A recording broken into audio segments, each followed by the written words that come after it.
Bonjour chers élèves, aujourd'hui nous allons nous intéresser au premier chapitre de géographie du programme de 5e, qui est un chapitre qui va traiter de la croissance démographique et de ses effets. Quand on parle de démographie, on parle de population, et quand on parle de croissance, on parle d'augmentation. Donc c'est un chapitre qui va parler du fait qu'aujourd'hui la population tend à augmenter de plus en plus, qu'on est de plus en plus nombreux sur Terre. On va essayer justement de voir l'impact de la croissance démographique sur les sociétés humaines. Ce qu'il faut savoir, c'est que depuis les années 1950 et jusqu'à nos jours, la population mondiale est passée de 2,5 milliards d'habitants à 7,5 milliards d'habitants. Et les estimations pour 2050-2100 tendent à penser qu'elle va aller toujours en augmentant plus et qu'on pourrait atteindre 9 milliards d'habitants en 2050, voire 11 milliards en 2100. Et donc, cette croissance démographique, eh bien, elle a des effets qui diffèrent en fonction des pays. Jusqu'à présent, le pays qui était le plus peuplé était la Chine. Or, on constate aujourd'hui que celui qui tend à dépasser la Chine, eh bien, c'est l'Inde. Donc on va s'intéresser dans un premier temps à l'Inde. L'Inde, c'est 1,3 milliard d'habitants. On estime que d'ici 2050, on devrait atteindre 1,5 milliard d'habitants pour ce pays qui est situé dans l'hémisphère sud, qui est un pays émergent, c'est-à-dire qu'il tend à émerger sur la scène internationale. L'Inde fait 3,2 millions de kilomètres carrés. Il possède des chaînes de montagnes, à savoir l'Himalaya qui est au nord, sur le côté les Ghats orientales et occidentales, et le Pas-de-Caï qui est situé à l'est de la carte. Il a également des frontières avec le Pakistan, avec le Népal, avec la Chine, le Sri Lanka, le Bangladesh et le Népal. Donc c'est un pays qui permet de toucher d'autres pays et une population qui est nombreuse. Et on voit également qu'il a des interfaces maritimes, à savoir la proximité avec la mer d'Arabie, le golfe du Bengale et bien évidemment avec l'océan Indien. C'est un pays qui entame depuis quelques années ce qu'on appelle la transition démographique. Si vous regardez le graphique qui s'affiche devant vous, vous avez l'évolution de la population indienne. Donc sur la partie horizontale du graphique, qui correspond donc aux abscisses, vous allez avoir les dates, donc les dates où on va pouvoir voir l'évolution de la population en fonction des dates auxquelles ça a été pris. Vous avez sur la partie ordonnée, donc la partie qui est verticale, les taux de natalité et de mortalité. Et vous avez des courbes qui s'affichent. Donc en rose, c'est la courbe de la natalité, donc des naissances, et en bleu, vous avez la courbe de la mortalité, c'est-à-dire donc du nombre de morts. Et en vert, c'est la courbe de la croissance de la population, donc du nombre d'habitants en millions. Vous voyez que quand on est entre 1900 et 1920, on a une courbe qui est plutôt stable, c'est-à-dire qu'on a autant de naissances que de morts, ce qui fait que la population stagne et n'augmente pas. Or, à partir des années 1920, vous avez une baisse de la natalité, donc les gens font moins d'enfants, et vous avez également dans le même temps la baisse de la mortalité, ce qui permet donc techniquement de faire en sorte que cette population continue à stagner. Or, si vous regardez bien le graphique, vous constatez que même si la courbe de la natalité et de la mortalité baisse, elle ne baisse pas au même rythme. C'est-à-dire que la population, pour qu'elle augmente, il faut qu'il y ait plus de naissances, évidemment, que de morts. Or, avant, on faisait beaucoup d'enfants, tout simplement parce que la plupart des enfants n'atteignaient pas l'âge adulte, c'est-à-dire qu'on avait à peu près, on va dire, 6 enfants par femme, c'est un à peu près, hein. Et sur ces 6 enfants, 3 décédaient avant d'atteindre l'âge adulte, ce qui fait qu'on en avait seulement 3 qui devenaient des adultes. Or, aujourd'hui, avec les progrès de la médecine, nous avons une espérance de vie qui est allongée et les gens ne meurent plus à la naissance. Sauf que, quand il y a transition démographique, il y a cette baisse de la mortalité due au progrès de la médecine. Par contre, la natalité continue, non pas d'augmenter, mais de stagner. Donc les gens ne font pas plus d'enfants, mais en tout cas, ils continuent par exemple à en faire 6, sauf que sur ces 6 enfants, il n'y en a plus 3 qui décèdent, mais désormais, les 6 atteignent l'âge adulte. Donc forcément, le temps que la population comprenne qu'il n'y a plus de risque à la naissance de mourir, il y a une augmentation de la population. Donc là, c'est le cas de l'Inde, ça a été le cas de nombreux pays. La France et notamment les pays d'Europe ou d'Amérique du Nord ont entamé cette transition démographique au cours du 19e siècle, donc aujourd'hui la population tend à stagner. Or, les pays de l'hémisphère sud, les pays émergents ou les pays en sous-développement qui vont bientôt entamer cette transition, connaissent aujourd'hui cette croissance démographique. Donc si on regarde justement ce graphique de l'Inde, on constate qu'entre 1901 et 2015, la population a fortement augmenté et qu'on en est aujourd'hui à 1,3 million d'habitants en Inde. Et quand on regarde sur le côté la projection qui est faite pour 2050, on voit qu'aujourd'hui, ceux qui estiment la population pensent qu'on devrait atteindre 1,6 million d'habitants d'ici 2050, ce qui ferait donc une augmentation majeure et considérable dans ce pays qui pourtant n'a pas toujours toutes les mesures et toutes les ressources nécessaires pour pouvoir accueillir convenablement toute cette population croissante. Et bien justement, quels sont les problèmes qu'on peut rencontrer? Les soucis majeurs, ça va être de loger et de nourrir la population. Or, l'Inde est un pays où on a des problèmes de logement, tout simplement parce qu'en fonction des différents États, il n'y a pas de quoi construire des logements pour tout le monde, parce qu'il y a également une population qui est majoritairement pauvre, et donc les personnes vont s'entasser dans des bidonvilles, puisqu'on va avoir des écarts assez considérables en termes de niveau de vie, avec une population qui va être très pauvre, une population qui va être très riche, donc une population très riche qui va pouvoir vivre dans des habitats dignes, et des populations plutôt très pauvres qui, elles, vont vivre dans des bidonvilles, c'est-à-dire dans des habitats précaires qui ont été construits et conçus par la population à partir de matériaux qui ont été récupérés. Le problème, c'est que ces bidonvilles, alors qui parfois sont construits pour pallier aussi au manque de logement, eh bien ne sont pas reliés au niveau électrique, reliés au niveau de l'eau, reliés au niveau des transports, et ça va causer des soucis. Deuxième problème, ça va être trouver du travail. Alors on veut se loger certes, mais on veut aussi pouvoir travailler. Et où se trouve le travail? Il se trouve majoritairement à l'intérieur des villes.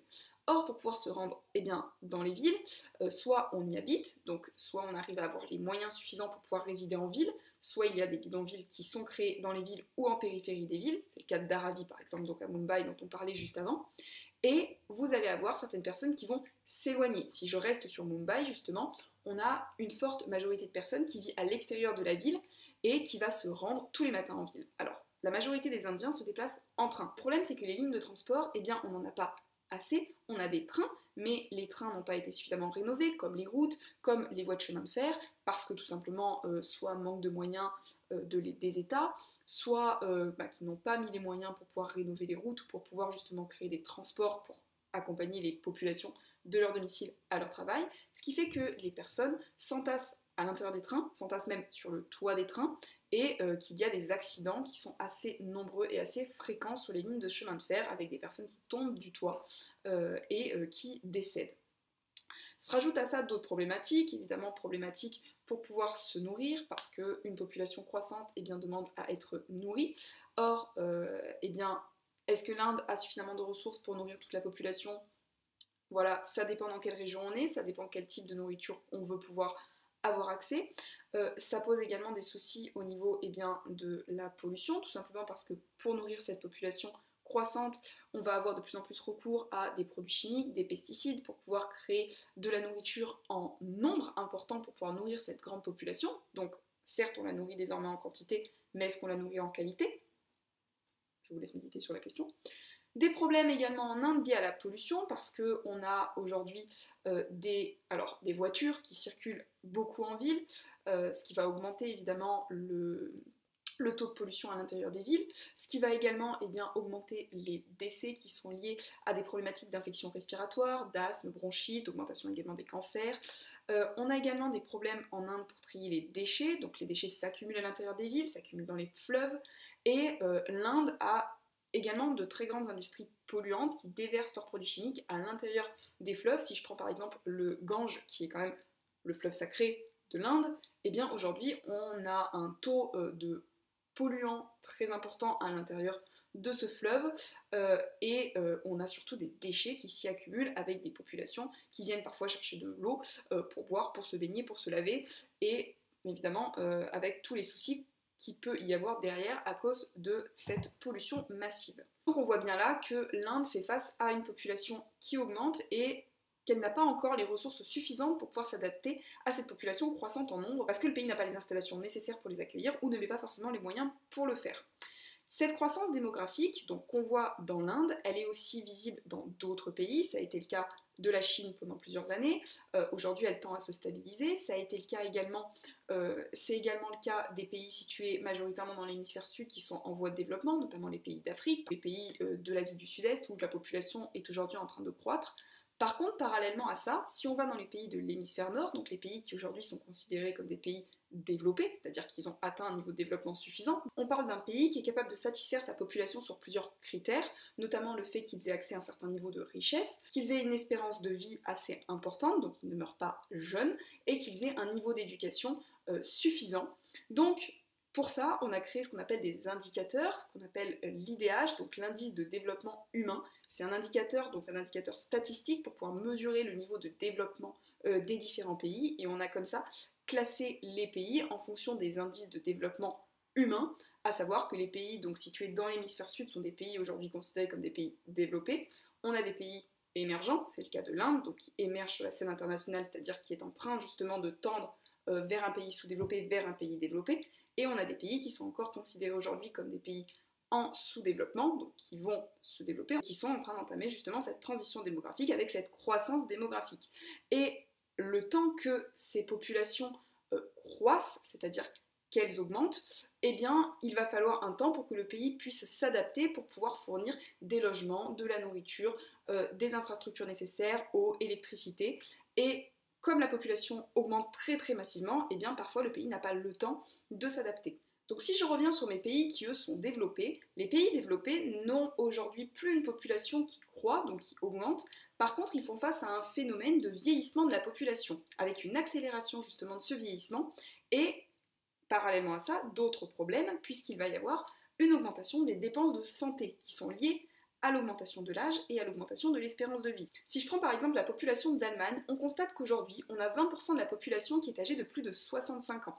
Donc c'est le cas dans de nombreux pays de l'hémisphère nord, notamment ces pays donc industrialisés d'Occident.